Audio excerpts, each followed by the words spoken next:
Hello there, it's Tailz from Studio Wildfire here. Oh, sorry I'm a bit late, just had to get a few things done. But now I'm ready. I've got all my goods and chattels in place. I don't have my pen. Where's my pen? Is this it? Is it over here? No, there it is. Okay, found my pen. I can actually start doing things. Good morning. It's Monday. Sorry for missing last Monday, but I was on exile to the island. I get exiled to the island to go and see my dad every now and then. So yeah, last Monday I was actually out. So sorry I missed last Monday's live build, but we're back for this week for another Monday, and I'm going to build another map and discuss some of the adventure module stuff that I'm planning, writing, working on, tentatively, those bits and pieces. So the reason why I've got this map out is I'm going to go back and make some more tiles, make some more cards for the ground floor building, like the building that you go into to get into this place. So I had this open because I knew that the doorways are a little bit different. They're not they're not in the middle. They're whoops. That's quite a zoom in. Let's go back to zoom fit to window. Okay, so they're one square off the actual center, where I think another square makes the middle of, like, if we halve these sides. So I was just sort of like checking where the doorways are for the surface building, so that when I do this one, because this will be today's map, when I do that one, it will be in the right spot. So I've already gone and set up my folders. I'll go to the walls folder, and I'm going to start the usual way. Where is it? Okay, so here, so let's just, you don't need to see that.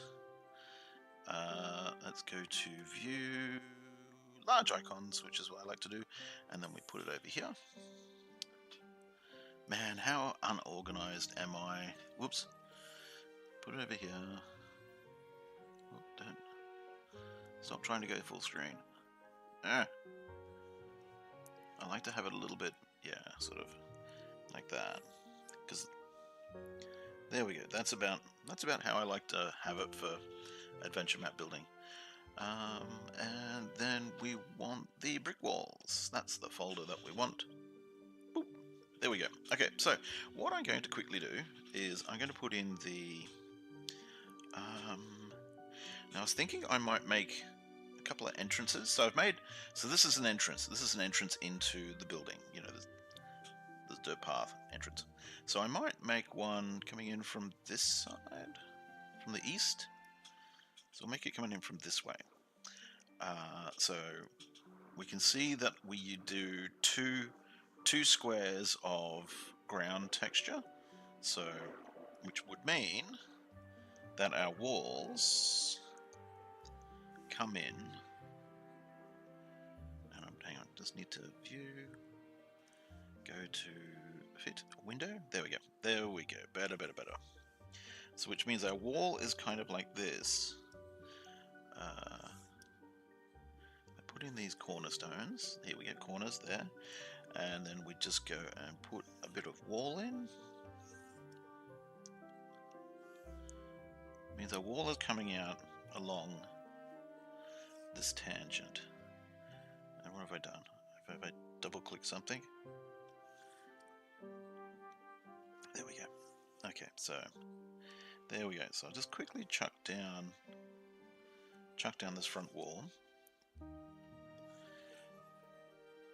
But it's going to be a little bit interesting because I've got to remember that if I'm going to be having an entrance like that, so this is going to be where the entrance will be. I'm going to do it a two block wide entrance. question becomes, do I want it to have sort of like a little recess coming in here, which would mean, so let's put in. Oh, now this is one thing that I wanted to show a few streams ago. This is what I plan to do for the insides of each room. I'll just grab this one because it'll be easy to see. It's pre-rendered, so this, you can see this is a, let's zoom in, let's go 100%. So you can see this is, you know, there's like a couch, big bed, little table at the end, like a vanity unit with some flowers on it at the end of the bed, pillows on the bed, couches, candelabra, the whole works. This is all, and it's also got shadowing all set up. This was made under the idea that this is going into a room, as you can see here, so it'll have walls along these edges. So that's why this shadow comes to a point here. But I'm thinking in the future, when I make these pre-rendered bits and pieces, I'll let the shadows extend as far as I can. That way you can just fit them to whatever room you like. And these pre-made prefabs are in the assets browser on the Studio Wildfire Studio Dungeon. So if you've got a subscription to Studio Wildfire on Patreon, you have access to download these. I slowly make some every now and then. So if you want specific ones, just ask. You know, I'm more than happy to. You know, if you say, hey, look, can you do a bunch of like a storeroom, like I've got. Let's just go back here. What have I got? So if we're after a storeroom, like here's a bunch of boxes to go in a 4x3 room. You know, here's them. So you would have, you know, this is where the wall would go, and this would go into a 4x3 room. So they're, you know, bits that I plan to put into these. That's why a lot of these map cards that I'm making at the moment are very blank and very bland. They have no contents to their rooms. That's, you know, if you're wondering, that's why. Okay, but let's get back to here. So how are we going to do this? So I'm thinking I'll have a recess. I'll have the doorway here. So let's. So I'm going to get rid of that. Okay, because I keep clicking that by mistake. So let's assume that we're going to have some sort of entrance way here. So let's put it in like a little corridor-y type thing. So that's where our entrance is going to be. And we'll have diagonal walls. Nah, they're pretty cool. I'm going to do that. Here we go. Have some diagonal walls. So it comes out to here like this. That's the other side. There we go. And then we put some of these little corner pieces. They sort of fill in just there like that. And that's how you use. So if ever you are wondering how to use the diagonal walls in our map tile sets, that's how you use them. You get the long piece, and then the little corner pieces fill in the corners. But how could we do this? How could we do this? Maybe we could have little doorways here and here. So if we go, how about we try something like this? This will look rather interesting. And sometimes making something odd and interesting is the reward in of itself in the adventure map. So we do that, and then we have another long pieces come to here, which is going to be this piece. Or have I already used that? That's that piece there. I think so let's get rid of that one and just use this one. That way we've got a bit of difference. There we go. Yep, that meets up quite nicely. And again, we just need this little corner piece goes in there. So we could have a doorway coming out here. So this makes this interesting. Now, where is... I think that's the piece that I want to use. No, again, I've done the same thing. I think it's this piece I want to use. Yep. Oops. There we go. So yeah, this is going to be an interesting little entrance courtyardy type area, like that. And I will have to use, yep, cornerstones here, so that way when it meets up to wall going there, and same thing over here. But yeah, it's Monday, start to a new week, new projects to do, old projects to continue. Let me go and put in the doorways, because now remember when I said, so let's just zoom back out a bit. Where is it? Zoom, fit to window. Okay, there we go. So I'll just have to, so with the doorways, it's 1, 2, 3, and then it's 4. So let me grab the cornerstones and doorways. This piece. So we're going to have to put this 1, 2, 3, 4. Is it there or there? 1, 2, 3. Yeah, it's the 4, so it's 3. 3, and then it's 1, 2, 3, and then it's there. Like that. Let's grab the other one. Do the same thing, so 1, 2, 3, and that's here. Just like that. So that way I know I can replace these pieces and change the design, but these are sort of telling me this is where I have to put the door in. But yeah, I've got, so 1, 2, 3, and then the 4th goes there.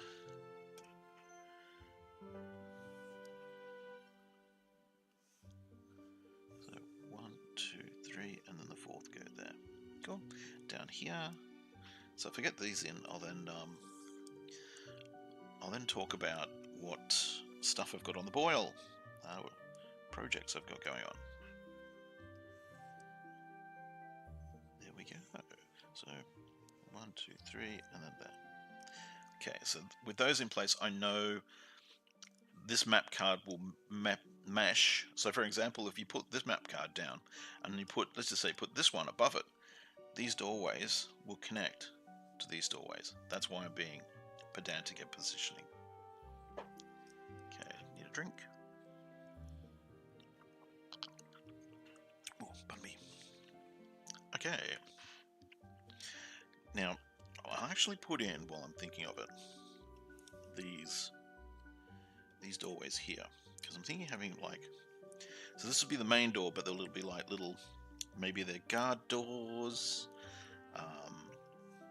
Maybe that's where the boy that looks after the horse of the noble who's riding in, maybe that's where that kid comes out.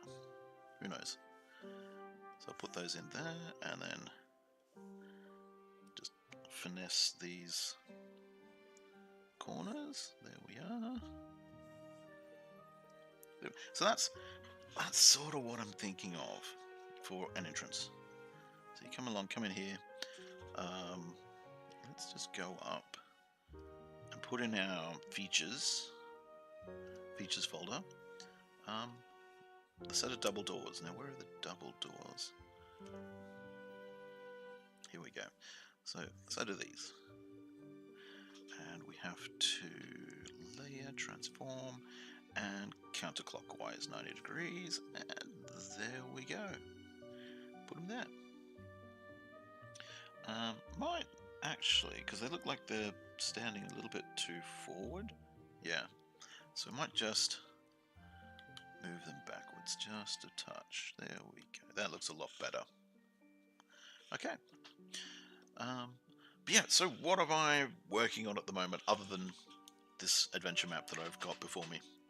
Um, we've just recently finished up the where was it? Brick walls. There we go. Just recently finished up the Trader's Way. I've got it all ported over to Roll20 and Foundry, and there's also a Fantasy Grounds port of the module as well out. I'll just put my windows into my floors folder because it's got a bit of floor attached. So yeah, the Trader's Way is completed. It's out the door. You can go and pick it up and have a browse. Pardon me. It's mostly, the Trader's Way is mostly a role-playing adventure. Or mostly, there is a bit of combat, but it's mostly about sort of getting to know the world. That's sort of how I've written or approached writing that little adventure material. It's all about sort of learning about what's the world of the cube, how to sort of navigate it, and the Trader's Way, which is a great big road, is a great way to navigate the world, but it's also and it's an important trade thoroughfare, but it's also a good navigational aid because compasses don't really work in the world of the cube. Compasses, because of the way magnetic north works in the world of the cube, and I'm putting these into the wrong folder. These should be in my walls folder, not my floor folder. There we go. Okay, they're in the right folder now. Yeah, I put these tiles into the floor folder because they have a bit of floor attached. Because that's the dynamic. That's the shading on the floor tile. So I like to put it on into the walls, but into the floor. I like to keep my tiles that are purely just wall tiles in the walls folder. There we go. Okay, so I'm then going to have. So I'm going to put a doorway here. So we just have this wall on the edge continue along because there'll be a door there. Like that. So I need to put cornerstones there. But effectively this room, that's all this room. It's going to be a little triangular room. So let's grab some cornerstones and finish that off. So I need this one. It goes there. And then this one, it goes in that position. So then we'll have, we'll do something there. So that's that. So I'm going to do the exact same thing over this side. So I'm going to need that. It will go here. And that one. It will go there. So yeah, the Trader's Way is done.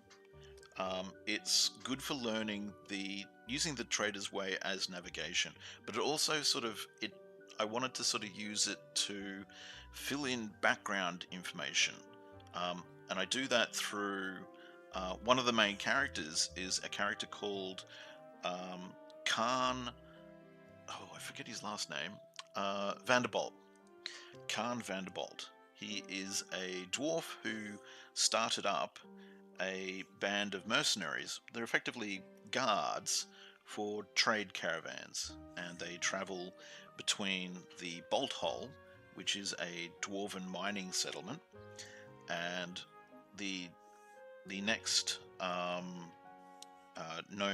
the Great Gnome City, which is nearby, sort of nearby. It's a couple of days march from the bolt hole, the Principality of East. So it sort of, gives players who ask questions should be rewarded by having a lot of story material pre-written for the game master that can fill in a lot of the blanks.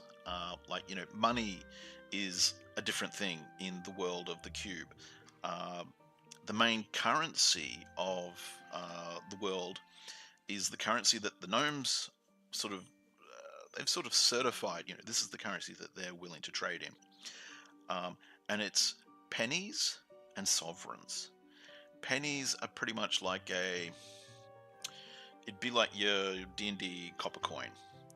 A sovereign is it's more sort of like a gold coin. Like your everyday purchases are going to be in pennies.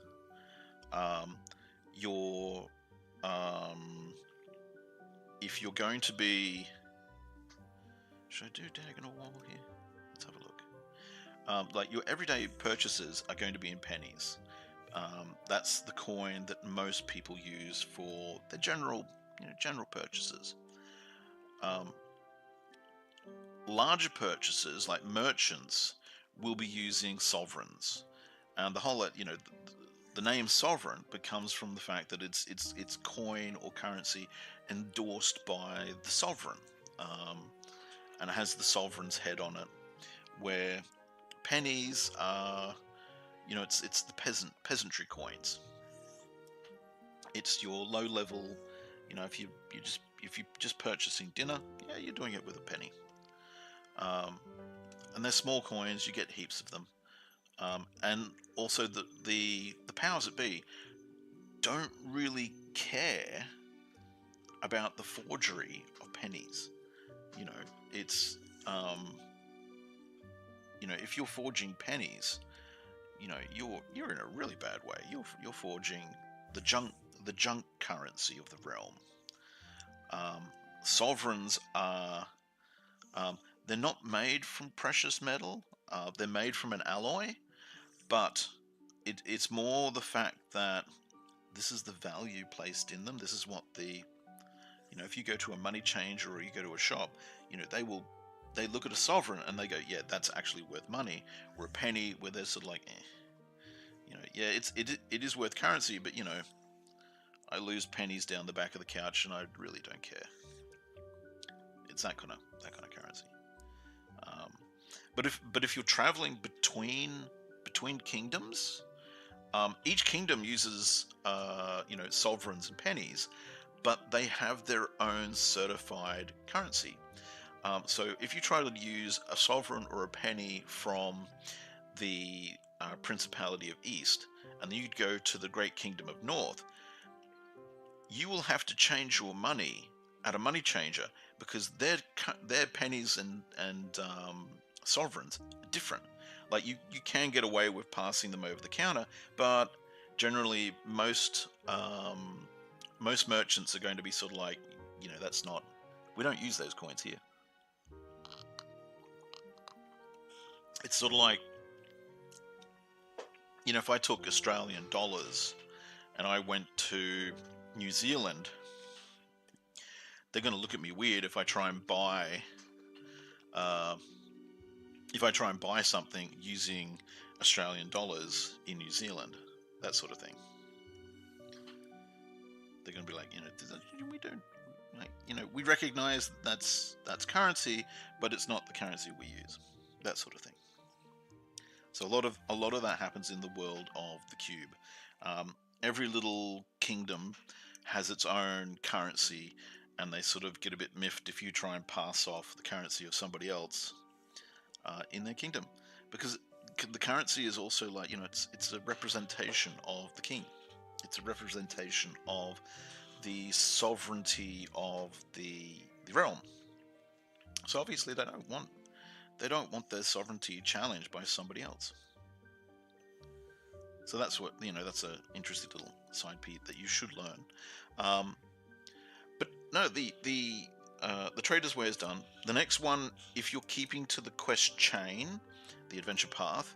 The next one is the Font of Understanding, where you're helping out the Rat King with his wayward sons.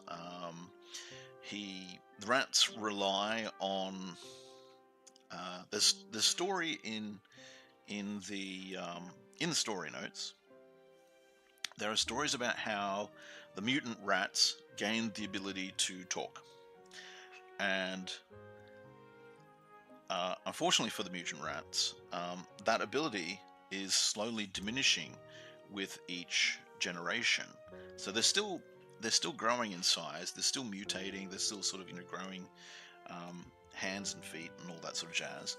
But they are losing their knowledge because their knowledge was instilled by a special magic potion, and they haven't had. So each successive generation is effectively getting not necessarily dumber, like the knowledge is still there, but their ability for their little ratty brain to understand and comprehend it is diminishing. So they're effectively getting dumber and dumber, which is resulting in them getting very, very volatile. And the Rat King's sons, who the Rat King was, sort of hoping that his sons would inherit his empire, his little kingdom after he is gone. His Rat King's sons are suffering from this malady, and they are becoming quite volatile, and they're not going to be good. The domain that the Rat King has set up, if left to his sons, will fall in a heap. It'll collapse because his sons are just very volatile. Let's put it that way. And we may have to have the characters kill them off.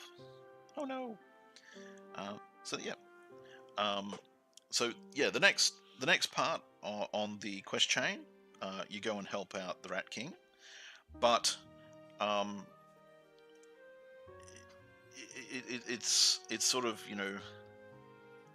how why you're helping them is because they're losing their minds effectively. So that may cause problems further down the line. We'll have to see. But it should be interesting. But now that's if you stick with the main adventure path. If I think I need to continue. Yep. If you diverge from the main adventure path, because you have the option in the quest chain where you can just go off and do your own thing, just go off and explore the world. This obviously will result in a situation where you'll have to wait for me to get to those parts of the world to explore them. Because obviously I'm only doing bits and pieces here and there, because I'm a single person, I can only do so much.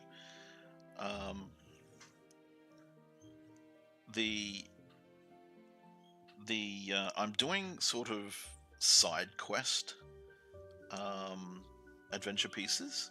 So the first ones I'm going to do are actually going to be updates of existing material. So the first one I'm starting with is a little side quest called the Warrior's Blessing. Now, the Warrior's Blessing takes place in a village called Carlsberg, and the village of Carlsberg is one of these villages that it sprang into being because some crafty entrepreneurs had the idea of starting up a settlement in an area where lots of travelers have to go through, and so they basically built a tavern over one of the camping platforms that are on the Trader's Way. And I'm actually going to change this piece. So I'm going to change that. I'm going to get rid of that because I'm going to do the walls here a little bit differently. So generations ago, because the village is quite established now. It's a little fortified village, thus the name Berg. Berg means fortified village. The village started a while ago to take advantage of the fact that there's this long section of the Traders Way that has no like there's no settlements, there's nothing there. It's a pretty barren area. So these guys basically went, hey, look, if we establish a tavern here, pretty much everybody's going to stop in at this tavern because it's the only tavern around, and we'll make a lot of money. So yeah, let's start a tavern. I had this come down here. Okay, cool. So yeah, generations ago, their forefathers built a tavern, and it's become quite well established. So I might just do an angle piece here. Yeah. It's become quite well established, and it is now the tavern is called the Mother's Arms, and everybody who's traveling along this section of the Traders Way Road stops in at the Mother's Arms Tavern because it's like one of those places where, you know, if you're traveling, if you're traveling a long distance in the Australian outback, you'll come across places where, like, you know, there'll be a petrol station or something or other, or you know, if you're traveling like through the wide spaces of say Texas or something or other, you see it in the movies. It's always in Texas. There'll be a sign on the road that says last food and drink and petrol for 200 miles, or something or other like that. This is one of those places. This is, you know, there's a sign, the Mother's Arms is like one of those places. There's a big sign up that says last food and drink for so many days travel in that direction or that direction. You're going to stop there. So the village has sort of grown up around the tavern, and it's become relatively prosperous simply by the fact that people have to stop there because it's the last place you're going to get a meal. It's the last place you can fill up on supplies. So yeah, the village is doing quite well. So the side quest takes place at Carlsberg, this inn. Well, it doesn't take place in the inn. I could actually do another side quest in the Mother's Arms, but you go to the village because outside the village is a necropolis. There is a graveyard of the villagers, but also adventurers who have died on the Great Quest. There is there's a relatively large graveyard. Now, one thing that happens in this graveyard is there are a lot of spirits and ghosts hanging around in the graveyard for some, who knows why, some odd reason. There's lots of ghosts in the graveyard. They're not evil ghosts. Then, you know, it's quite perfectly fine. You could go and sleep. You could go and camp out and sleep in the graveyard, and the ghosts will pay you no mind. But if you try and rob the graves, obviously the ghosts are going to kick up a stink, and you'll have a bad time. So don't rob the graves.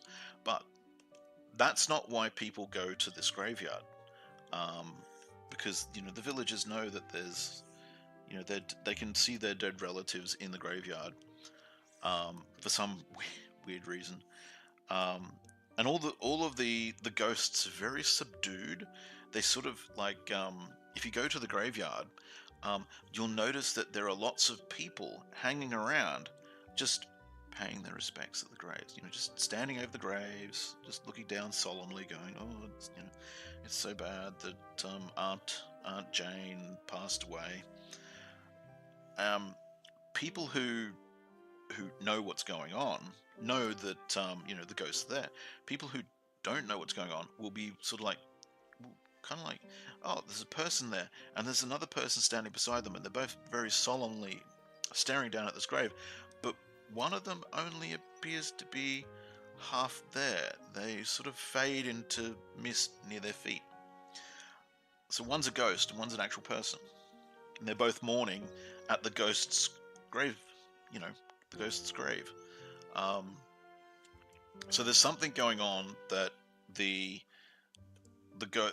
graveyard is not the ultimate resting place for the villagers and for adventurers. Now, the most famous of these is an adventurer called Franz.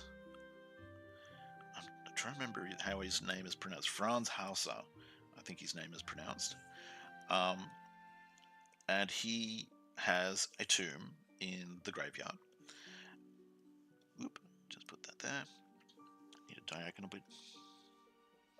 Now, his tomb has become a place of pilgrimage for a lot of adventurers on the Great Quest.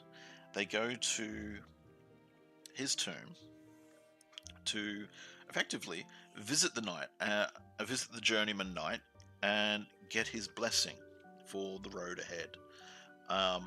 Because the knight died in the Mother's Arms tavern. He got sick and died, and he now resides in the graveyard, has his own private little tomb, and he tests would-be knights, would-be journeyman knights, when they come to the graveyard, and they come to his tomb. He, basically invites them in, and he has a duel with them. Those who fare well in the duel, and it's also a formal duel, so it's not your role. Because I've written a special little bit of combat section for it. So what you're actually trying to do is you're trying to, because the duel is more to do about skill than being able to hurt or kill the ghost. It's more about skill. So what actually happens is you perform the ghost and the person in the duel with the ghost each take turns performing a strike against the other, and the other performs a defense against their strike. So it's a very formal. It's a very what's the words I'm looking for? Well, I can't think of the word, but anyway, you get the idea. And how it works is that so for example, if it's your turn to strike the ghost, you roll an attack roll, and the ghost rolls an attack roll, but it's his ability to use his sword to block your attack, because he's basically testing how good you are at your swordsmanship. And then if you roll higher than, if your attack is of a higher value than his attack, you have gotten past his defense, and you have scored not necessarily a point. Sorry, not a hit, but you have scored a point in the duel. And then the roles switch. So the ghost performs an attack against you. You roll an attack, which is your ability to use your sword to defend against his attack. Now, you effectively want to get more strikes on the ghost than the ghost on you to win the duel. Once you have won the duel, the ghost will, give a pronouncement. But also during the duel, the ghost sort of gives you hints and tips. As you're making your sword stroke, move your foot a little bit further forward. Don't have it so far back. That sort of thing. Now, those who really impress the ghost, and those who have, they are people of high virtue, the ghost will be so impressed that he will bestow his blessing upon you. Now, the blessing actually comes in the form of it's not really an enchantment. It's more like it's more like a bonus that you can use later on. So it can't be dispelled or anything like that.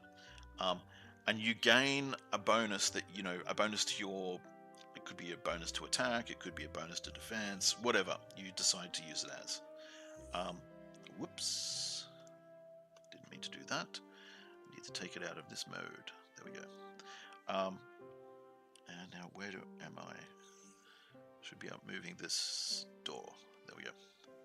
So hopefully I've got the right bit. Yeah, there we are. Okay, so so it becomes a, so you're having a duel, and I might actually not use that like that. I'll just turn this around. Let's go clockwise. Yeah. Actually, I'll flip it from here. So let's go to layer, transform, and flip vertical. Okay, and then we'll put it down here. There we go. Cool.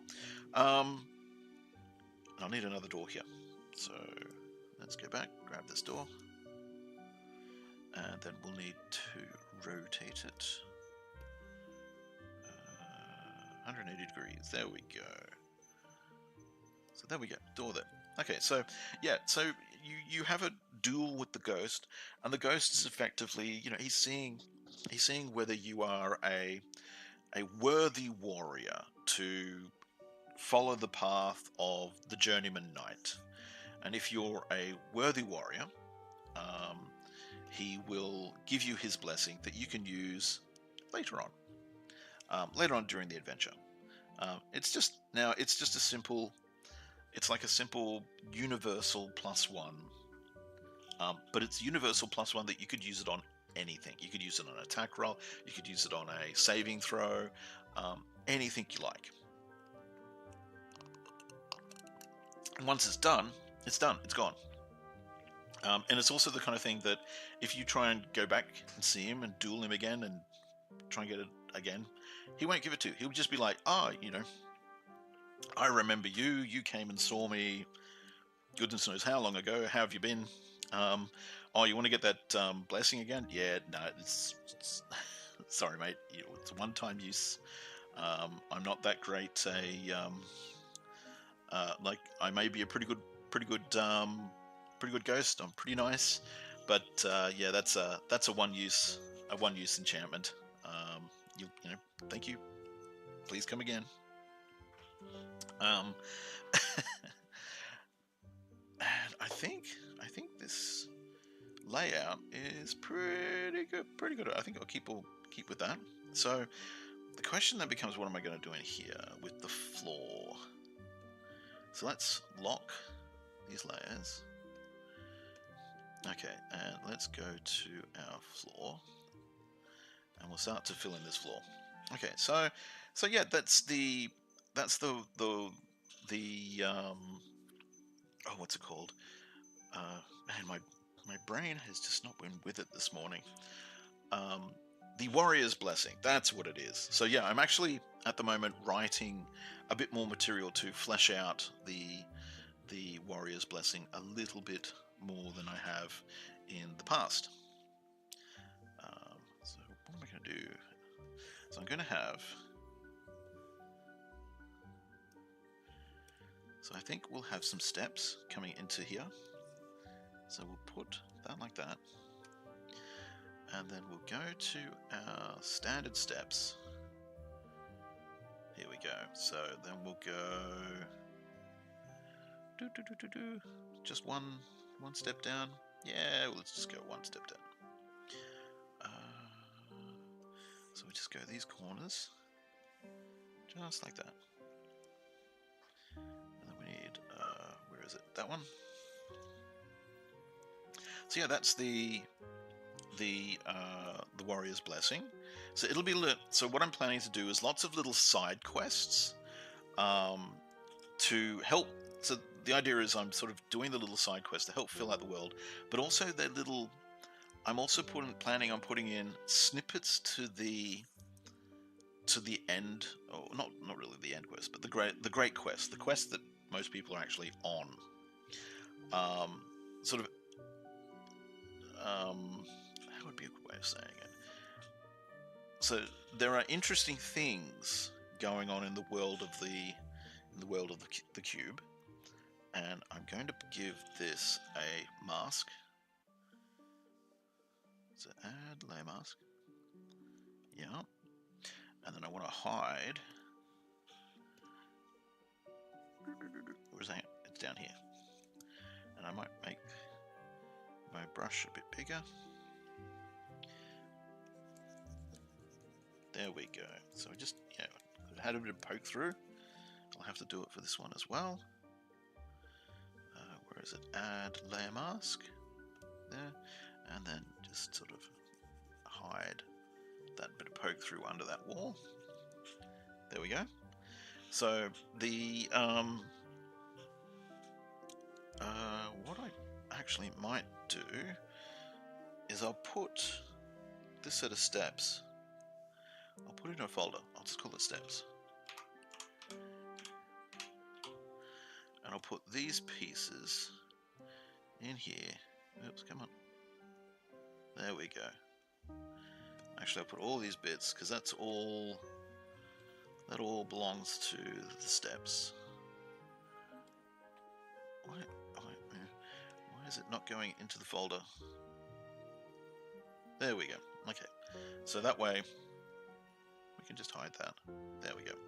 So the rest of it will go in here because I'm also going to need to hide bits that poke out under here. So, and I might also need to do some steps here. So maybe I might tell you what. I'm going to get rid of that. Get rid of that. I'm then going to... Oop, I actually got rid of the actual pieces. Not what I meant to do. So let's put them back. Okay, so we put the steps back. It's going to have poke through, but that's okay because I need to fix up some other bits. So now that I've put them in a folder, so that's going to go there. I need to have steps because I'm going to have steps here for these little doors. So let's just go over and have a look at how we'll do that. So we're going to need corners. And we'll have them actually come out like that and then come back around. And then we're going to have the actual step like that. And so we'll have a big bit around the front, like just a bit of decoration. And where is it? That piece there. So it'll come back around. So this is going to be a big bit of poke through. Look at that. Poking through right there. Don't want that. Going to have to take that out. Okay, so where was I? So yeah, the Warrior's Blessing. Oh, that's in the wrong... Oh, that's alright because that's going to get knocked out. Because that's actually under there. So I'm going to put these pieces above this layer. There we go. That looks better. Okay. So yeah, the Warrior's Blessing. I plan to do these little side questy bits so that people can sort of explore the world, and through exploring the world, they can find different little things that'll help be snippets to the overall adventure itself. So to get be a bit of a spoiler. So spoiler alert. There's a reason why there are ghosts showing up in the graveyard of Carlsberg. There are machines in the world of the cube, and they're effectively soul engines. Now they do some other things, but one of the major things that they do is they prevent ghosts and the undead from manifesting, or they sort of impact their ability. I'm still deciding how they sort of work, but effectively there are soul engines, and these are in spots that these need to go into the steps folder. There we go. Okay, so let's hide the steps. I mean, let's hide these pieces that are poking out. So we put in a mask. There we go. And then we need to draw all over our mask. So this bit, we hide that. We hide this. Then we come at the top here and do the exact same thing. So yeah, there are soul engines in the world. Now these are machines left behind by wizards from the Second Age. And the reason why they created them in the first place is because there was a big war at the end of the First Age of Enlightenment, which left all these really angry wizards all over the place, and undead wizards. So the soul engines basically sort of sucked up, like giant soul vacuums, their wandering souls, which prevented them from manifesting. Now, depending upon the setting of the soul engine, it can also have the opposite effect. It can actually cause ghosts to manifest when they normally wouldn't manifest. So, you know, normally when a person dies, their soul sort of goes off into the ether and drifts away. But with these soul engines, the soul engines can actually force the souls to stay in the material plane. And that's kind of what's happening in Carlsberg. So it's sort of a side effect that if you hunt around, you may actually find a soul engine. You may find a wizard's dungeon with a soul engine that's still causing problems. So yeah, that's big. That's pardon me. Big spoiler. There's something coming later on with soul engines, but so that's the sort of thing I want to do with side quests.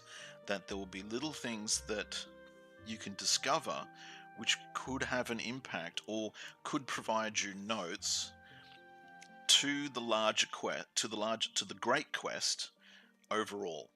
That you're doing a little side quest which doesn't necessarily, you don't need to do the side quest.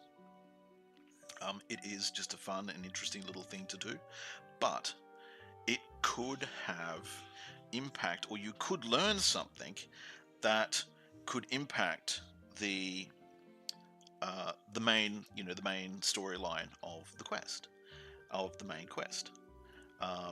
Apart from it being, an interesting little thing to go and do, if you need to level up, well, do a side quest. Go and explore the local area. So that's what I sort of want to do with these little side quest areas. So the Warrior's Blessing will be one of these. Will be the first of these. It's material that I've already written beforehand, but I'm sort of finessing it a bit better now and adding a bit more material to it, and sort of reworking how it originally worked. I'm also sort of bringing it more into line with how I write adventure material now, so I'm actually giving it acts to sort of help a game master know how to run the material. That it's not just an adventure map with a bunch of listed rooms and make up your own story. There is a story to it, so that the game master gets to enjoy playing the game the same as the players do, and hopefully at the same time enjoy exploring, because the whole thing is about exploring this new puzzle world. That's sort of what I really want to sort of bring home, is that the whole thing is world exploration, discovering the new bits and pieces in this this magical puzzle world. Or at least, or at least I hope people get to enjoy that aspect of it. So yeah, the first one of the side quests is the Warrior's Blessing. Now it's not like it could be a big. It could sort of result in a lot of combat if you go and try and fight the ghosts in the graveyard, which I don't recommend you do, because the ghosts in the graveyard are the dead ancestors, and that's my ma and pa of the villagers. They're going to be kind of pissed if you fight their dead relatives.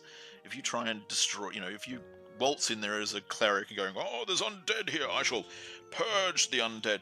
You try and do that, the villagers in Carlsberg are gonna be totally pissed off. They, how dare you try and turn my Aunt May, why are you trying to banish her? You idiot. Don't do that. That's my great grandmother. Yeah, don't try and turn her to dust. That's rude. So yeah. So if you if you have no scruples and you try and go and do that to the villagers, the ancestors of the villagers, they're not going to be really happy. They may run you out of town. So yeah, it could end up being very interesting from that perspective. Hopefully people won't do that, but you never know. People may do some very weird things. Now, with this floor, I need to get rid of this poke through. So let's just add in a layer mask. Do that. Okay, and then I need to. Have I got the right thing? Yep, there we go. So let's just draw this through. Oops. Oh, that's right. It's doing that because that stuff is in there as well. So let's just edit, undo. There we go. I have to put. Here we go.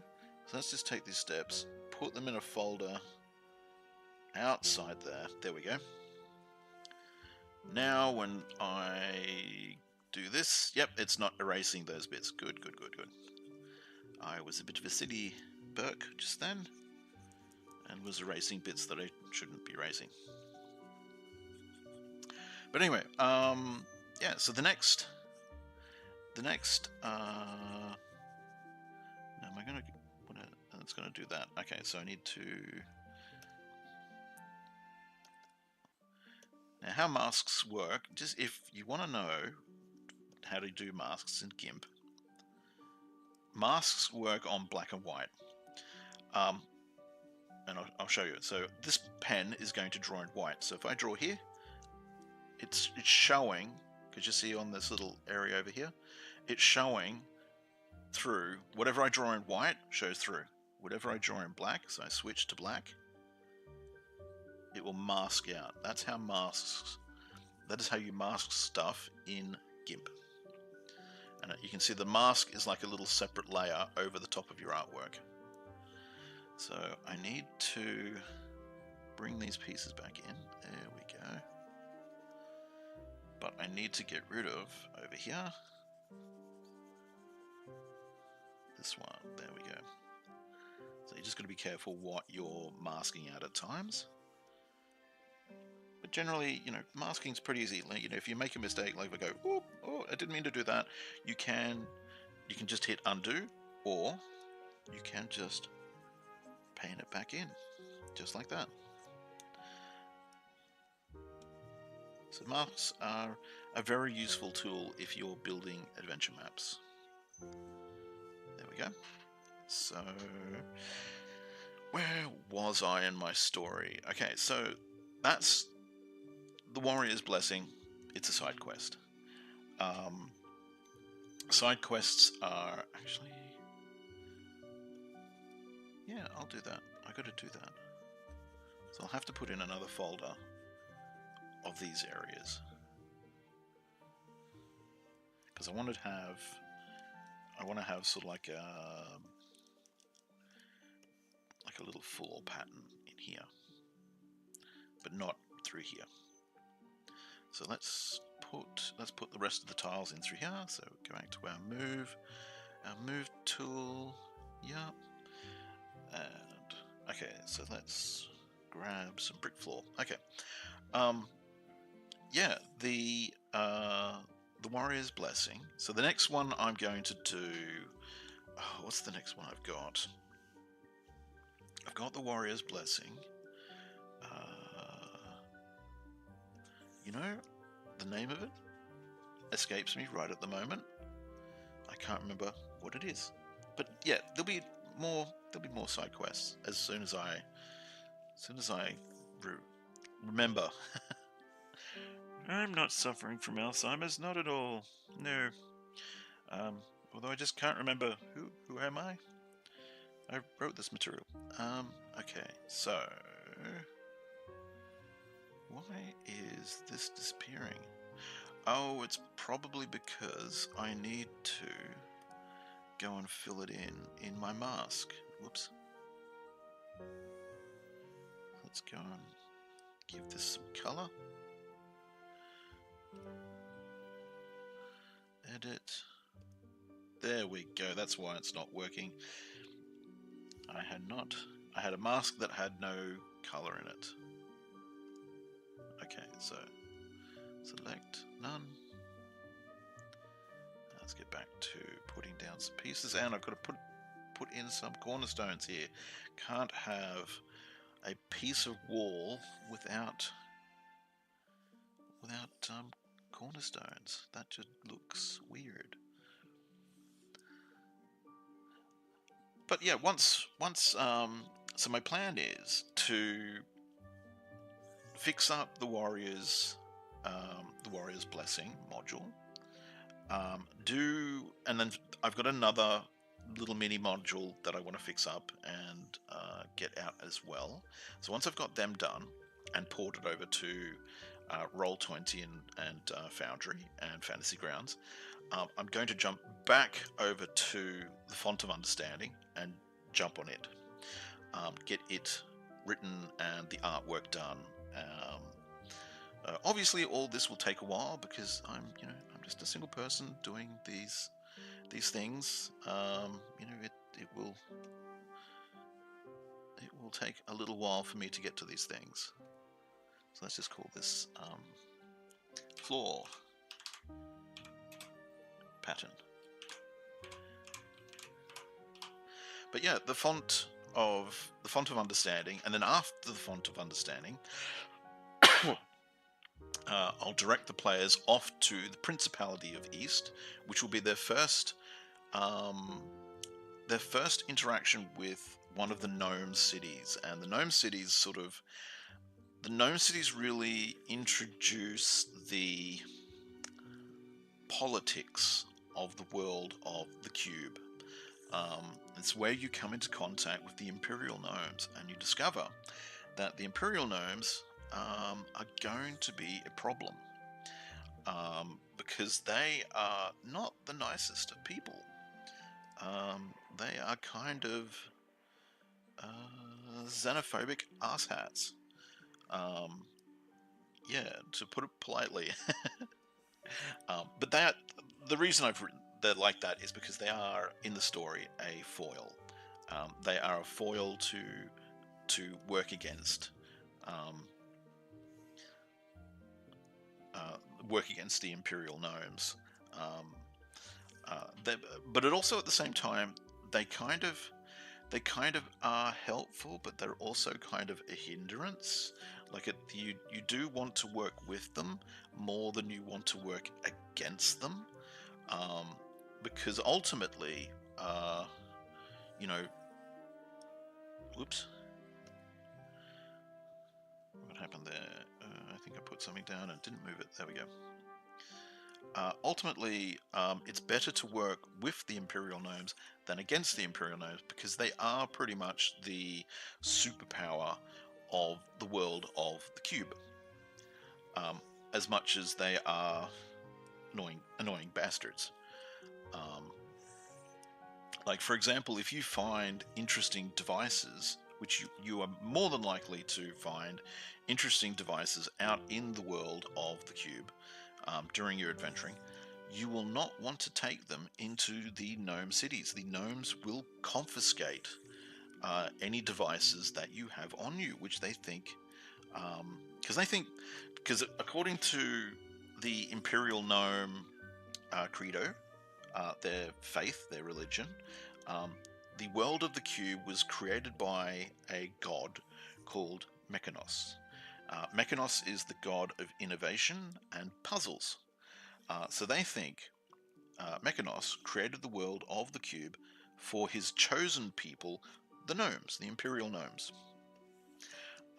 So they think everybody else who's on the world of the cube are trespassers. That the cube does not exist for you; it exists for us, the chosen of Mechanos. So they kind of like they're not like they're very polite.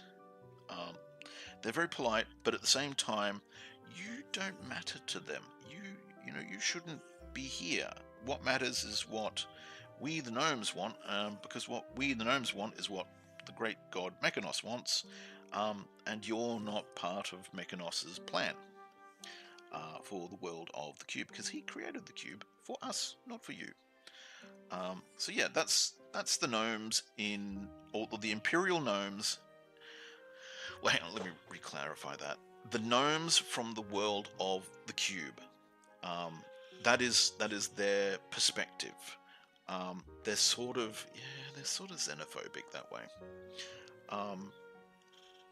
Now I've got to go and put some dirt in this section and a road coming out.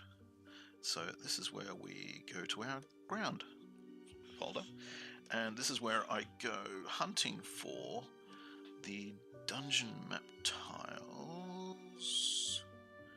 wilderness. Here we go. And we want the rocky road. I can get some rocky road. Yummy. Yes, this is what we want. Okay, so pardon me. How are we going to do this? Because a lot of these, with the rocky road, a lot of these tiles are actually 4x4. Do I want to have it like this? Yes. I think I want to do this. No, I want to have this piece come here, because I want the road. Pretty certain I only want the road too wide. Okay. And then we come to these pieces. Like that. Oh, hang on. I've got this one here. How did I do that? How wide is this road? It's actually too wide here, so I'll make this one wider. So this road will actually be this wide. So I'll have to change these pieces. Like that.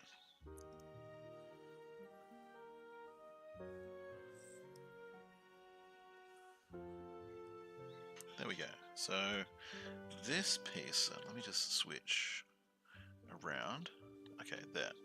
So let's go put that there. Okay. Now, getting back to the story. So where's my drink?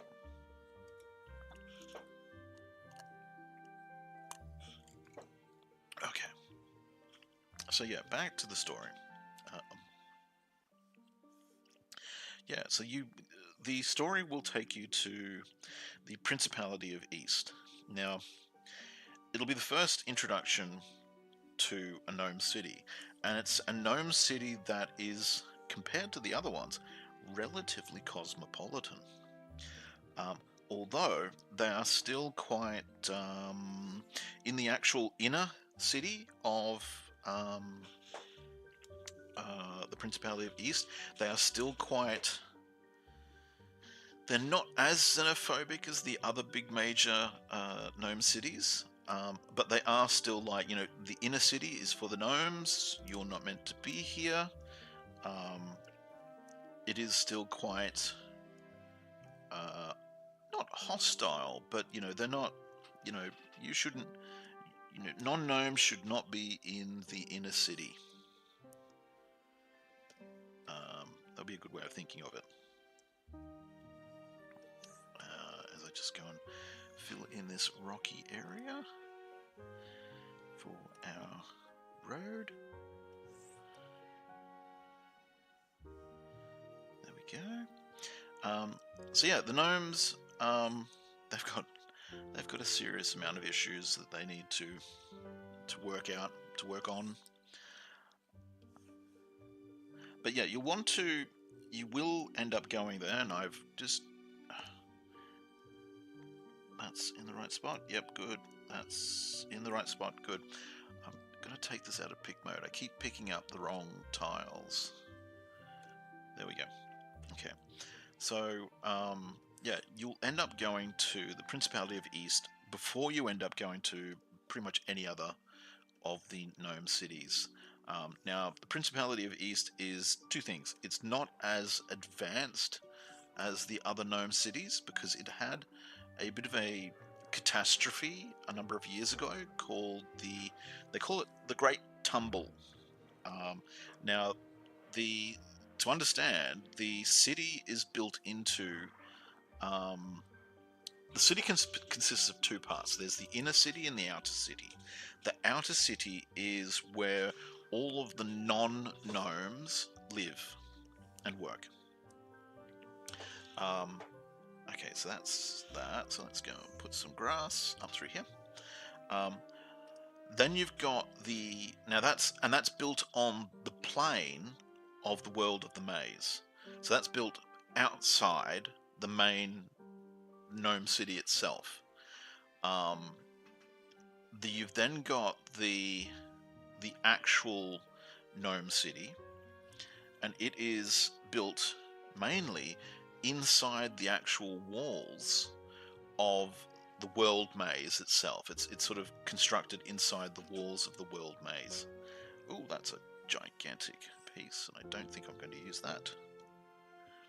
I want to use a 2x2. That's a 2x2. So, yeah, it's got the inner city and the outer city. So the outer city is where all the non-gnomes live, and it's the main place where adventurers go, because, you know, they can get into that part. Now, and it's where all the main commerce happens. You know, if you're trading material, you're doing your trading in the outer city. The Imperial Gnomes won't bring trade, effectively, into the inner city. They'll do all their trading in the outer city, and then they'll bring it inside. And they sort of, pardon me, they do that to create sort of a two-tiered society. Okay, so this is pretty much done. Let's just go for... view, fit in window. There we go. So that's actually that's this map card. Oop, I got to put little cornerstones there. Glad I saw that. Let's unlock this folder and go and find map tile 6, standard edition, brick walls and cornerstones. Pardon me. And then we just go and put these cornerstones. Oops, what have I done? Oops, is this in the right folder? Yeah. I don't have... Yeah, I've got the right things. Where's this? Okay. I was wondering why it wasn't moving for a moment there. And then grab the next one. And put it So there, yeah, that tile is completed. So I'll save that one. What will we call it? So let's go. So we go File, Save As. Okay, go to my Projects folder. I save everything in Dropbox because I like to have a backup of everything I do. Where is it? Where's this project? Where's my Endless Dungeon? There is Endless Dungeon Crawl. Now this is the ground floor. This is an entrance. So let's go entrance. So this is east. So this is an eastern entrance. Oh, it appears I've already made one. So let's go eastern entrance number 1. And save. And then I'll save a WebP. Which is down here. WebP. East entrance 01. Export. There we go. So, yeah, if you're on my Patreon, you'll be able to download this later today. You can download just the WebP, but you can also download the GIMP file, which has, as you can see, all the layers in the folder, in their folders. So you can actually go and edit this. You could change this entirely if you wanted to, using map tiles. But let's get rid of it. And just create, let's start off with the new one, because I'm making two today. I try and do two each Monday. So here's another fresh one. So let's turn on our grid snap and view show grid, and then view zoom, so fit to window. Okay, so let's make another entrance. Or actually, let's just make a general maze for this one, as I discuss what else I'm doing with the gnome cities. And actually, I have to get in the doorways, or else I won't know where the hell I'm doing. So 1, 2, 3, and that goes there. So that's 1, 2, 3, it goes there. I'm pretty certain that's how this goes together. So 1, 2, 3, and then it's in the 4th slot. 1, 2, 3 in there.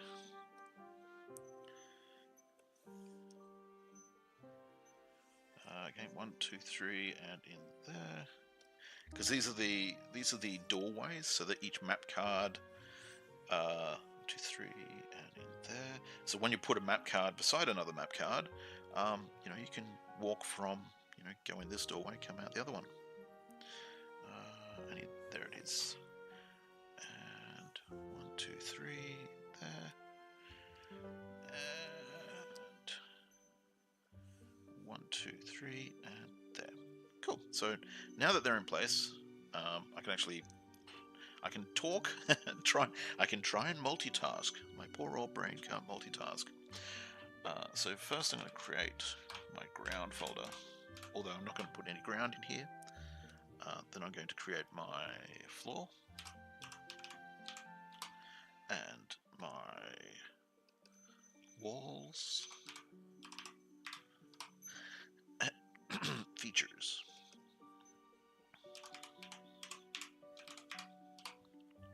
And get them out of here. So walls, floor, and put these into the walls folder.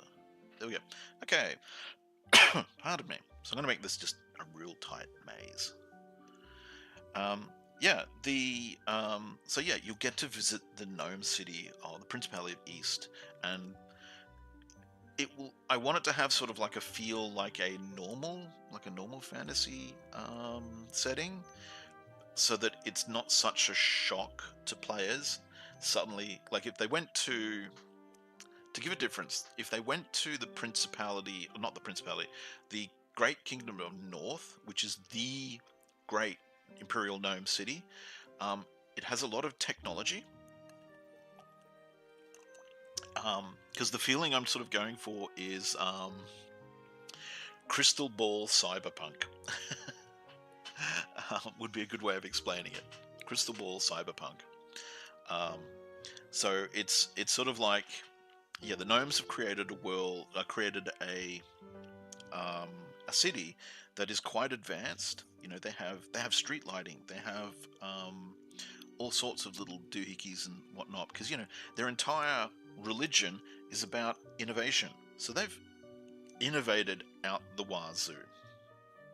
They've created a lot of devices and whatnot that make a lot of different things. So their cities are quite advanced compared to your everyday average fantasy setting. But the difference is the politics between the different major gnome cities. So the great gnome city of North doesn't really get on well at the moment with the Principality of East, because the rulers, the old ruling family of the Principality of East, effectively died off during the great catastrophe that they had, the Great Tumble, where during many years ago, the gnome city is sort of built into the mountain wall of the maze, the world of the maze, and it's several, like, because the mountain walls of the maze, they're 20 miles thick, they're 20 miles high.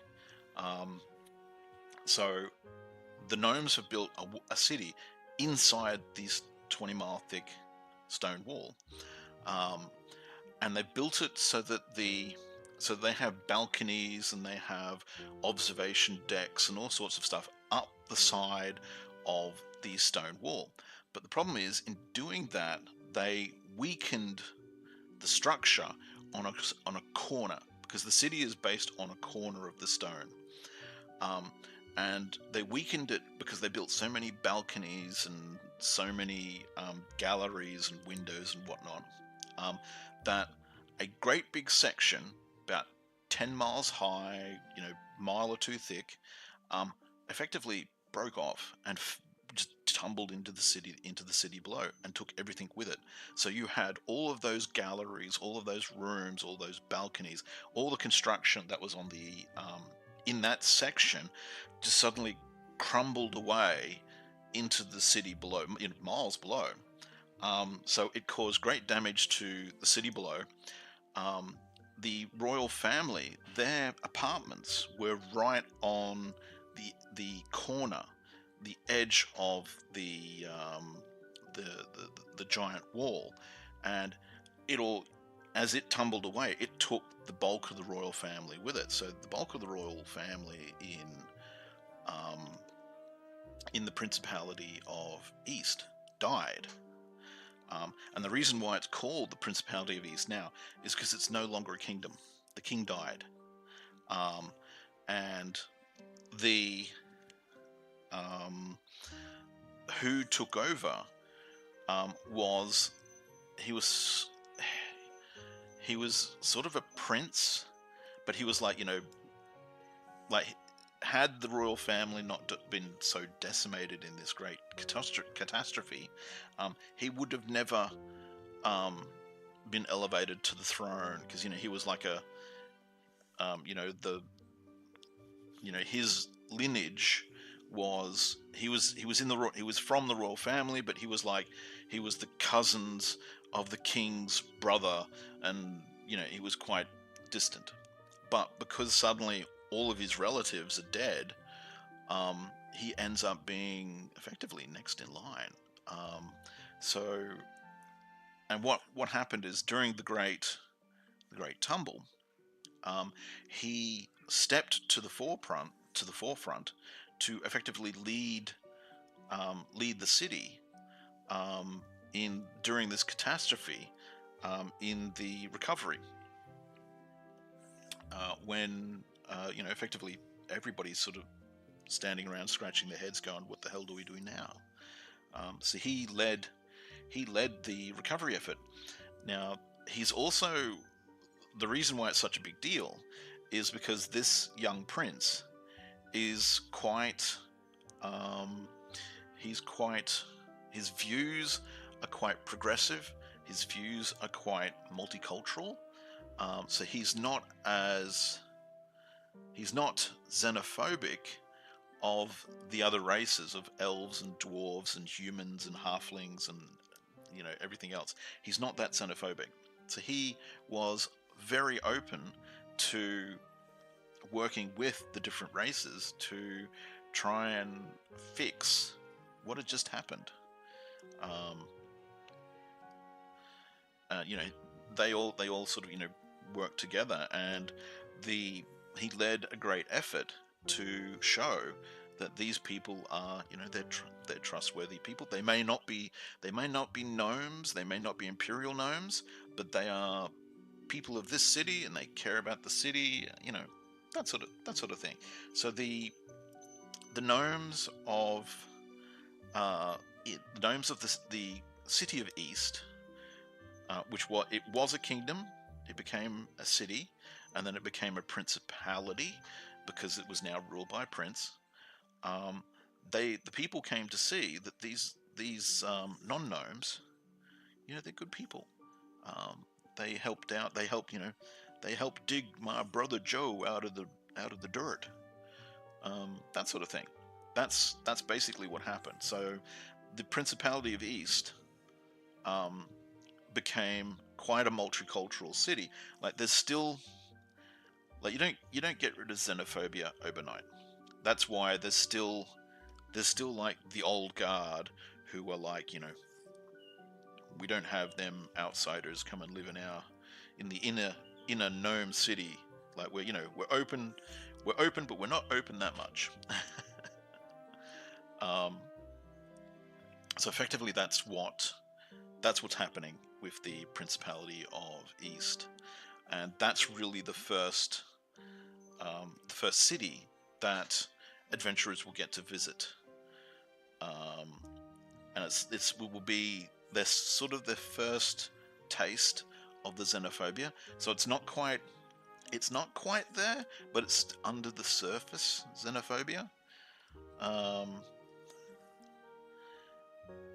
Because one of the things I'm using the xenophobia as a story foil for players to sort of fight against. Really, is the gnome xenophobia of non-gnomes. But it's also interesting from the point of view that because their xenophobia is built on a sort of a religious sort of point of view that their god created this world for them, and because their xenophobia also stretches to gnomes who they're gnomes not from the world of the cube. They are off-worlder gnomes, so they consider these off-worlder gnomes not to be gnomes of the cube. No, they're gnomes not of Mechanos would be a good way of playing it, a good way of saying it. So gnomes who come from different planes of reality will sort of be a bit confused when they get to the world of the cube, because it's not necessarily the gnomes on the world of the cube are not necessarily friendly to them either, if you sort of get what I'm saying. But anyway, that's the Principality of East. So that will be the big city that most players will get to first. And I'm gonna put a doorway here, right there. So let me just gather my thoughts for a moment after that sort of info dump, as I'm trying to build an adventure map and talk at the same time. It sort of doesn't quite work. My poor old brain sort of goes, "Oh, what are you doing? Are you making a map or are you talking?" Are you thinking about your story? So I'm thinking, like, yeah, that'll be a room, maybe just 4 rooms.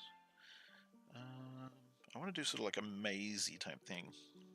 So maybe I'll do another room here, and then maze between them, maybe, possibly. So we'll grab this piece out, put it here. Or actually, I'm going to get rid of that piece. I'm going to grab, where's my passageways? Oop, no, not what I'm thinking of. I'll grab this piece. Put this piece here. Then I will grab this piece. And I shall get rid of it. Put this piece in here. So I'll have this be a corridor straight away. Where's my cornerstones? Cornerstones are there. That one. Yeah, so the Principality of East will be the first gnome city that most players will get to interact with. Before they sort of get the rude awakening of how advanced, but also how bad the other gnome cities could be. Because part of the whole idea is that because there are 4 gnome cities, there's north, south, east, and west, and they are at the cardinal points of north, south, east, and west, which also makes it more interesting from the fact that you can't travel. Well, you can travel to the north, but when people say that they're traveling to the north, they mean that they're traveling to the city of north, that not traveling in a northerly direction, because compasses don't quite work in the world of the cube. Like magnetic north is actually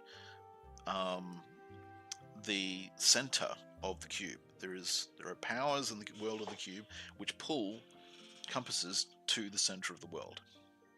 But anyway, so yeah, the next part of the adventure chain after the font of understanding is a piece called, at the moment it's called The Needle. Working title. It's called The Needle because there is a wizard's tower. Now, to give you a bit of an idea of what this tower looks like, imagine an obelisk, but turn it upside down so the point is pointing down, and it's floating in the air. And now this obelisk is a couple of miles tall, so it's a huge thing. There's a wizard's home built inside this obelisk. Now this obelisk is floating like a giant pin, and it's floating above a structure that sort of looks like Stonehenge. So it's kind of pointing down at this Stonehenge-like structure.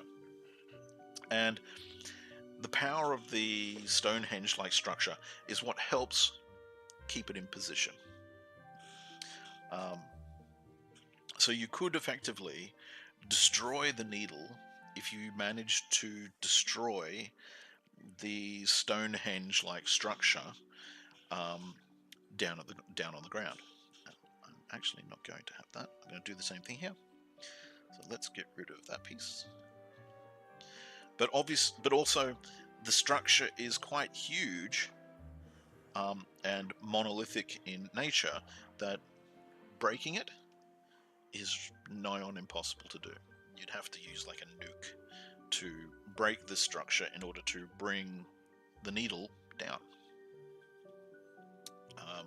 But inside the needle is a wizard's laboratory, where this wizard was investigating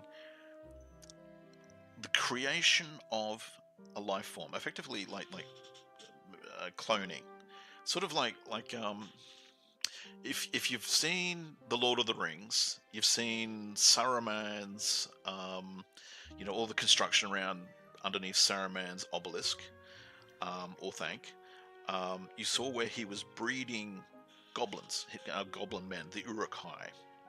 Now imagine that a wizard's got a laboratory where he's making machines that create his own little goblins. They look like little imps. And that's what he has in his laboratory. He has machines that create, and he was making them as servants. They're effectively his servants. So he has these machines that were making these little imp-like creatures who he was using as his, effectively as his servants. But in the course of this wizard's life, he, for some reason or another, he either died, he was either killed, or he simply went away. He simply fled. More than likely, he fled, because this character will pop up later. So in all likelihood, he's, suddenly, for some reason, had to leave. And again, he's left the lights on. The machines are still working, and the machines are still pumping out these little imp-like goblins. And the gnomes from the Principality of East, because the needle is across from, if you looked at a map, it's effectively across from the Principality of East. So you could, if you looked across the plain, you could really see it. And you can see the Principality of East. There's like a big observation window at the top of the needle. So if you actually stand at the big observation window and you look out, you can see the plateau. Well, not, it's not really a plateau, the plain, and you can see the Principality of East. You can see the city stretching out before you. So this guy's got a really good view of the city. But the problem is, these machines are still running. It's still banging out these little imp-like goblin-y guys, who are filling the tower of the needle.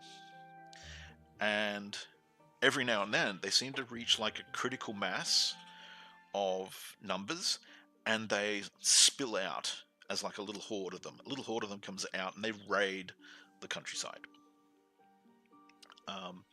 So what the gnomes of the Principality of East have done, because they know that this is happening there. It's, they know what's going on.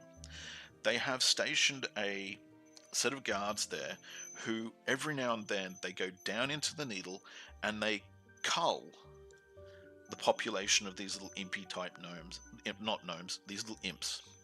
They cull the population of imps. They kill them off. But they can't go down too deep, because the needle is lots of layers, floor, lots of different floors. And the machines that make the little imp guys are down on the very lower levels, and the guards are coming in, like the only entrance into the needle is actually at the very top. So you come in at the top and then you want to go down to get to the machines.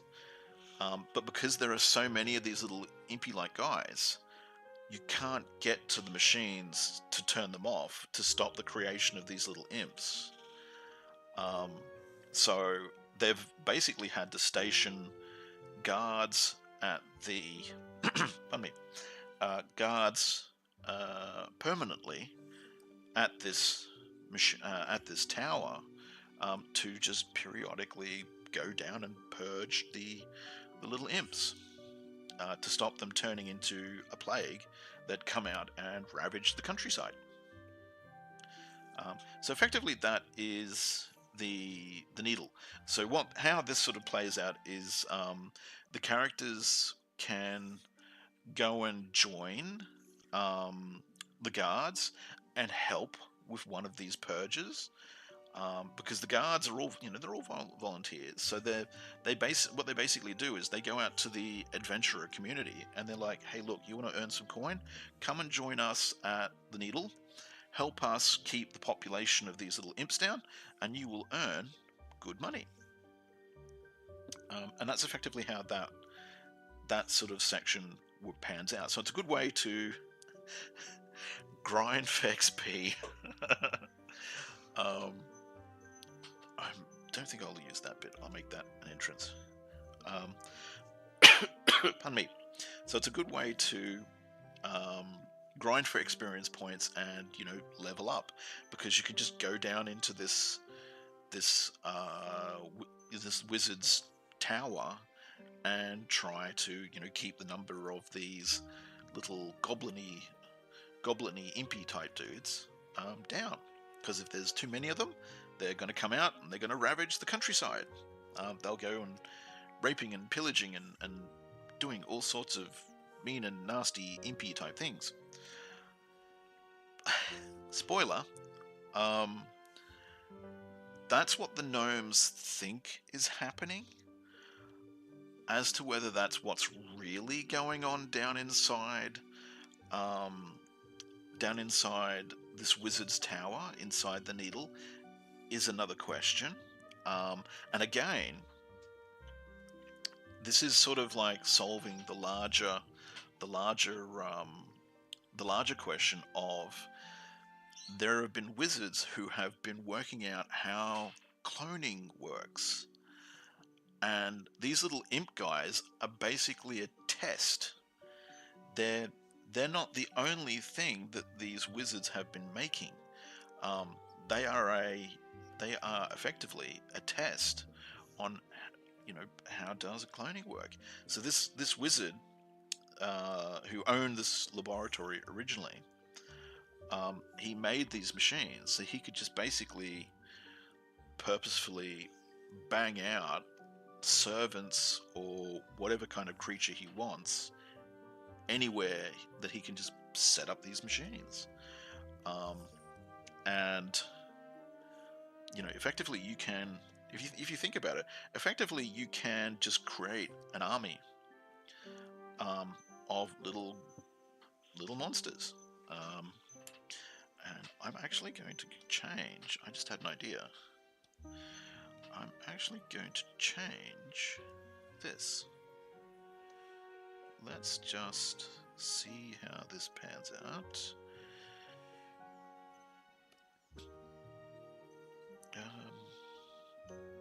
Get rid of that. Put this in. So this sort of comes around like that. So yeah, you effectively have you have a wizard. You know, you're exploring a wizard's laboratory who was exploring cloning, exploring the creation of man-made little creatures who are his servants. And this also sort of ties into the font of understanding, because these two wizards, the wizard who created the font of understanding and the wizard who created this machine cloning of creatures, worked together. And why did they work together? How did they work together? Because if you think about it, this wizard who is doing the cloning, he needed a way to instill knowledge in his manufactured creatures.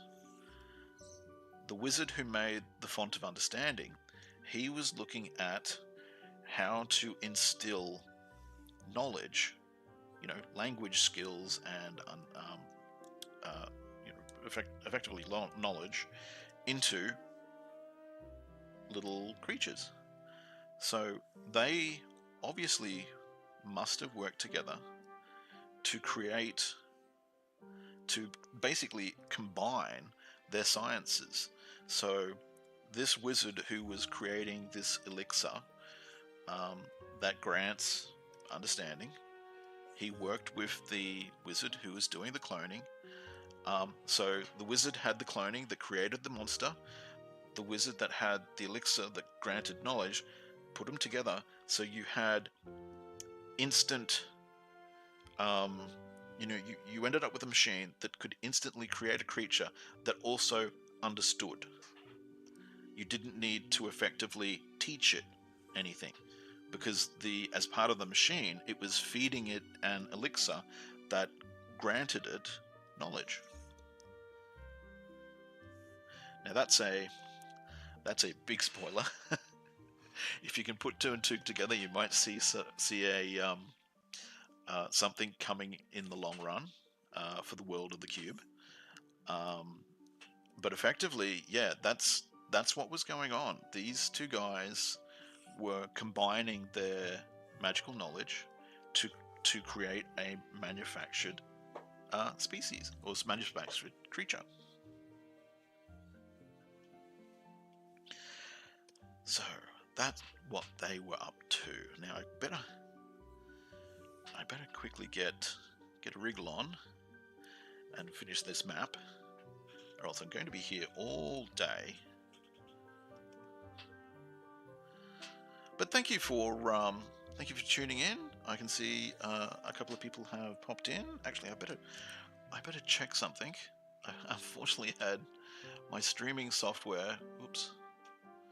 My streaming software has been over the top of something. There up. Yep, there we go. Hello, everybody.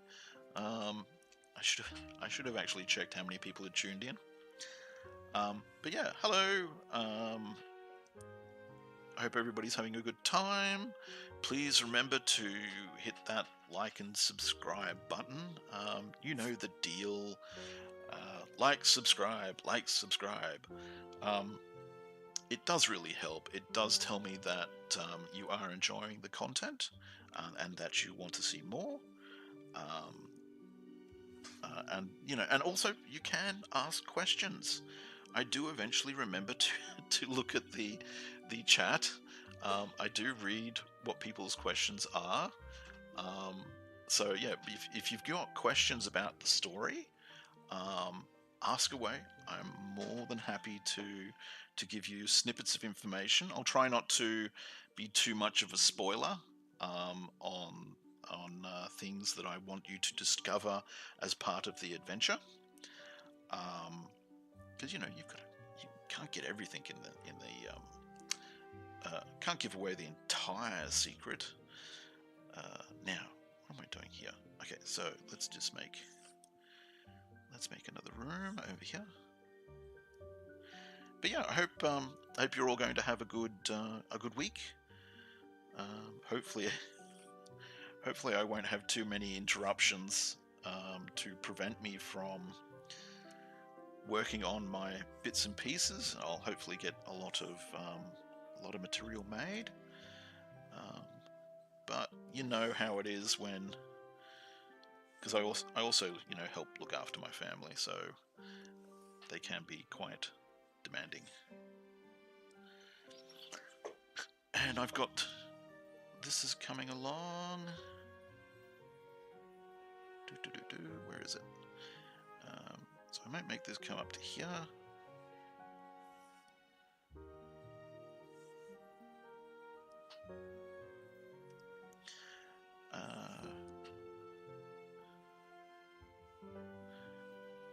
So this will be, actually I could make like a little courtyardy type, well not courtyard, like a larger area here.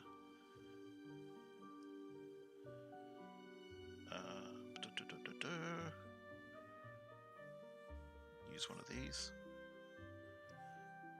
Go there. Because we could have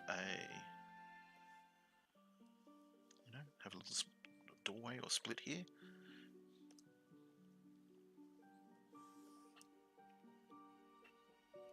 But yeah, I've got lots of there's lots of ideas going on for the world of the cube. I don't want to give away too much of a spoiler because I want it to be a surprise. I want it to be something that you can. I don't just during a live stream I don't just give the entire plot away.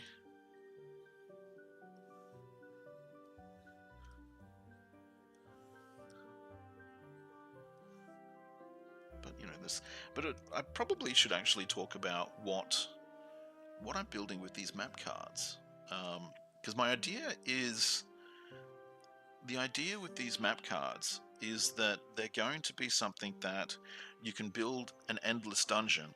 Well, it doesn't have to be endless. It could just be a dungeon. You can build a dungeon by just placing down these map cards beside each other in Fantasy Grounds or in Roll20 or whatever like that. And I'm hoping that I'll be able to add in dynamic lighting to them, so that when you put them down, all of the lighting for each card is already set up, that you don't have to go through and put that in yourself. Let's get rid of that. Well, that's my hope. But also, I'm planning in the future. I want to do live streams where I'll actually, instead of like making a map, I'll sit down and I'll draw because as part of adventure building, you've got a plan. Oops. And speaking of plan, I probably should put a doorway in. Doorway here? Question mark? Door there. Because I'm thinking having... Getting confused. Should have a wall come along. I'm thinking of having this wall come along here. So this will be a 2x8 area. Like that. Have a doorway here. And then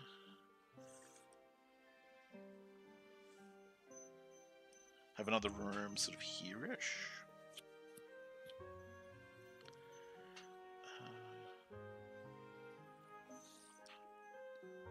So this is the...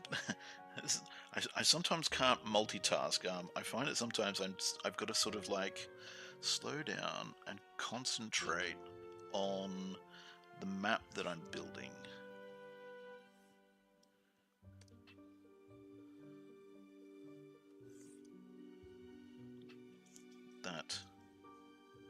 Okay, so we've got a large room there. This will come to a room here, but I've got an entranceway coming out here. So I've got to do something with this. So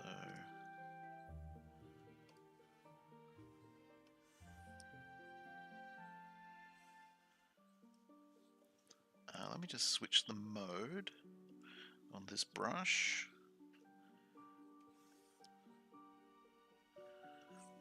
Because this should be starting to finish up quite nicely, and it's turning into a bit of a maze.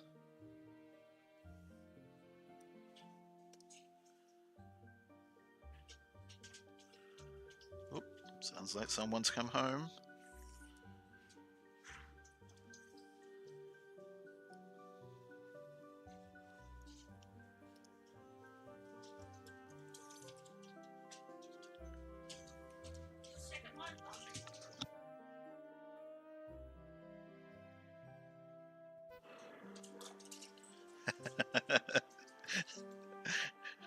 Someone's not quite used to me video streaming and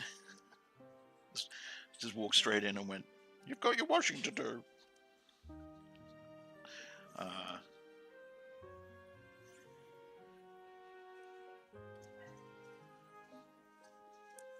But I'll get this done quickly, and then I'll have to actually pause the live stream. Well, actually, I'm going to have to go anyway. I'm expecting I have things happening in about 2 minutes' time that I have to get done. So I probably should actually wrap up here. So thank you for tuning in. Sorry I didn't finish this map while you're all still watching, but thank you for tuning in. Hopefully you'll have some more information to give you about the story for the cube next time. What I might actually try and do is I might actually try and draw, do like a drawing stream next time, where I draw the layouts of the object. Because what I'm trying to do is make, as part of my planning, I draw what I'm thinking of for the objects, and then I make them in 3D. So, for example, the Traders Way Road, which is it's a big embankment with a flagstone road on top of it. I made that in 3D. I made it in a program called Blender. So hopefully, next time I can do a stream where I draw the pieces that are going to be in the font of understanding, and then maybe I'll do a live stream where in Blender, which I'm still learning, I'll make all those pieces that I just drew. So yeah, it should be an interesting stream next time. So thank you very much for tuning in. I hope you had fun, and I will catch you all next time. Oops. Helps if I click the right button. Thanks for watching. Bye.